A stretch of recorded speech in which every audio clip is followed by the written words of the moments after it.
What do West Ham fans really want? This question keeps popping up on mainstream media. What do the fans really want from these protests? Be careful what you wish for. You won a European trophy and have a 60,000-seater stadium. How much better can it actually get? Well, with the fan advisory board calling for change and supporters planning demonstrations, I think it's time to rewind to the roots of this discontent, break it down, and let's try and put an end to this narrative that West Ham fans are difficult to please or entitled. Welcome to Talking Hammers. Like, subscribe. Let's do this. Our current ownership story really begins with London's successful bid for the 2012 Olympics. This wasn't just a sporting event, this was a massive infrastructure project which included the construction of a multi-million pound stadium in Stratford. It's about 2 miles from Upton Park. The construction started in May 2008, and so did the whispers of the stadium's post-games legacy. You know, what are we going to do with a venue that could become a white elephant unless we get a permanent tenant for the stadium after the games? Now, this was the kicker for David Sullivan and David Gold. This is what pricked the ears up. Then the owners of Birmingham City, which they run with little footballing ambition really, more like a ticking over business turning a profit.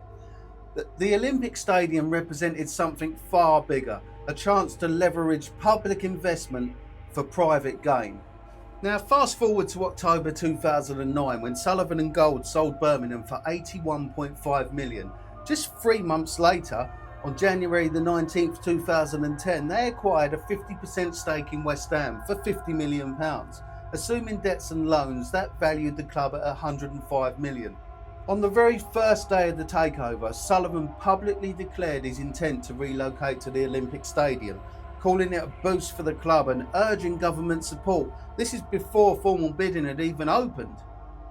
I believe this is when the fan manipulation begun. Sullivan admitted his purchase of the club made no commercial sense without the stadium move, hinting that was the real prize from the beginning.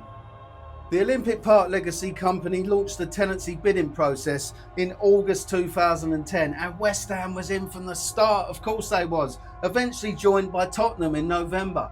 By February 2011, they were named the preferred bidder, with Sullivan touting it as a homecoming while emphasising its great commercial upsize. So West Ham were in. It was dubbed the deal of the century, and for good reason actually. I mean, they secured the stadium for a peppercorn rent of £2.5 million annually. The taxpayers had to foot the £272 million in conversion costs just to make it football ready.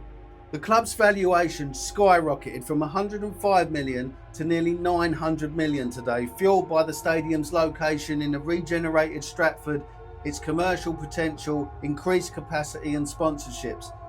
Now Sullivan and Gold, they're savvy property moguls. They saw the land value and legacy funding as a flip opportunity, not a passion project. Would they have bought West Ham without the stadium dangling as bait? The timeline suggests no. They held on to Birmingham for 16 years, only selling when the Olympic venue became a hot topic. Post-takeover, their focus was laser locked on the stadium. Now, critics might argue that the duo injected cash into West Ham to avert relegation and save us, but this was just table stakes for owners eyeing a bigger prize. In 2015, Sullivan boasted that West Ham would become a major European force within 5 years, thanks to the new ground. The drive to convince fans leaving their spiritual home was the right thing to do was in full swing. Karen Brady enticed supporters with her infamous promise: we want to create a world-class team in a world-class stadium. Are we better off? It's a good question. Are we actually better off? I mean, financially, the club is thriving. West Ham United ranks 18th globally on Forbes soccer team valuation list, with an enterprise value of £882 million. That places it amongst the top 20 most valuable football clubs worldwide.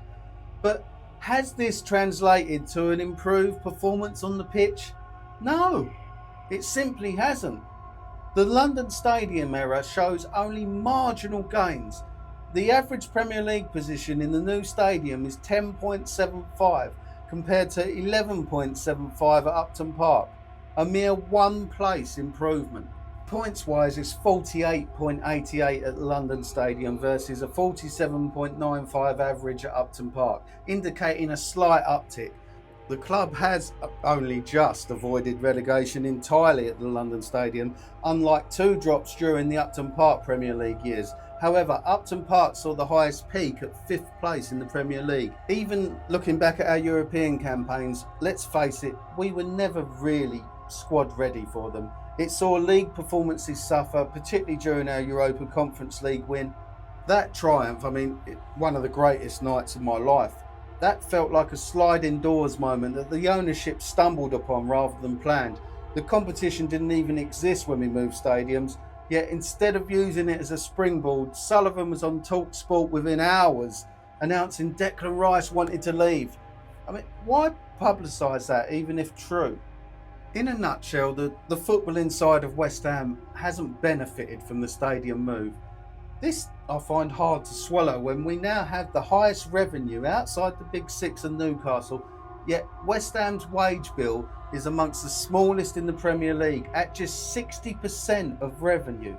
For comparison, Nottingham Forest spend 88% and Aston Villa a whopping 91%. Now, don't get me wrong, spending less on wages is a positive thing if it delivered similar or better results, but it simply hasn't. We're consistently told that West Ham's transfer market inactivity or need to sell players first is driven by PSR concerns. In reality, West Ham has significant financial flexibility, having recorded a £51 million profit over the past 3 years, rising to £103 million after permitted deductions. The club could absorb losses of up to £208 million without breaching any regulations, a figure that would mark the largest single season loss ever in the Premier League. So, if it isn't the football side that's reaping the rewards, it must be the fans, right? No. The recent FAB survey lays it bare. 79% of nearly 8,000 people said they would have preferred staying at Upton Park. The survey highlights significant dissatisfaction with the London Stadium's matchday experience, particularly its atmosphere, with 71% rating it poor or very poor and 95% saying it's worse than Upton Park. So, we're left with one question. If the move hasn't benefited the team on the pitch or the fans in the stands, who has it benefited? Karen Brady recently told TalkSport the stadium move was a huge success, despite knowing them damning FAB survey results. What success is she talking about? The only clear winners are the owners, whose shares are now worth a lot more. The stadium move was Sullivan and Gold's endgame, not a means to footballing glory. West Ham's story under their ownership isn't one of redemption, it is a masterclass in opportunism. The Olympic Stadium wasn't a bonus, it was the only reason they came knocking. That sentiment fuels the broader unrest amongst fans. We're not entitled, we're sick of being customers of a business. What West Ham fans want is an ownership whose sole intention is success on the pitch. This takeover was motivated by a chance to strike gold with a public asset. When a new owner finally buys this club, Sullivan will cash out handsomely, proving the stadium was always the jackpot. It's ended up a great deal for everybody. I know it's an old cliche, but this is a win-win situation for London, for the legacy, and for West Ham Football Club. And in 5 or 6 years' time, when we've got the increased revenue from this stadium, I think we can be a force to be reckoned with. And it's the only way forward for the club. And it's just fantastic for everybody.